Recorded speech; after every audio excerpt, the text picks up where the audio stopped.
Some of you would be glad to, probably, and others wouldn't. But I know that most people have a tendency to have trouble with certain kind of peoples. All right. Racist, homophobic, spiritualist, whatever titles you want to hang on people, whether it's a skin color or ethnicity, a belief system, or whatever. And the truth of the matter is, I'll try to be nice here. We actually despise that person or people up to the point of hatred. And I just want you to know you need to smile, because the people that you despise the most is the ones that God sends you to. Ask Paul, ask Peter, ask John the Baptist, ask all these people. When the spies went out to spy the land, they went to Rahab's house. What was she? The proper word would be prostitute, I guess, in this mixed company. A house of ill repute, just like the Texas house, you know, place that you ought not go. And God sent his people to a place like that. But because of that, she got saved, and part of the lineage of Christ mentioned in Matthew chapter 1 is through Rahab, the harlot. I think maybe the only woman or one of the few women mentioned in the genealogy of Christ. And she was a prostitute. What are you getting at? I'm getting at, if you would love everybody, it'd be a lot easier on us, on you. The ones that you have trouble with is the one that God's going to send you with, because he's trying to, you ever notice how he works both sides at one time? So while he's working on you to get you over this mentality you have, he's also working on the person he's put you in front of at that time. What are you saying, Skip? I'm saying, when we look for the excuses, there's only two things that we're supposed to do on this planet: love God and love people. And you can't do it with just words. You have to do it in practicality. And that costs you something. So quit thinking, well, salvation is free. It's a gift of God. Yes, it is a gift of God. And because it has been, and since he sowed into your account, he's expecting a dividend. It even tells you, if you're growing an orchard, or how do you say it? A bunch of trees. Thank you, that thing. If it's not producing, what do? You prune it back, cut it down, throw it in the fire. Because it's going to produce fruit, or it's no good. And that's all James is trying to do, is saying, look, you say you have faith, where's your fruit? Where's your works? You can't say, I know, but. There's no but.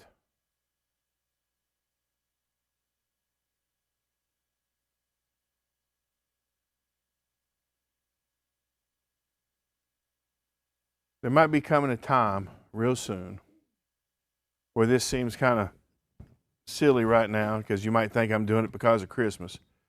There might be a time coming where we're going to really have to learn how to help each other and learn to help others, unlike that we've ever experienced in this country. And I think it's time that we start acting like we understand what Christ is talking about. You know, we're so much.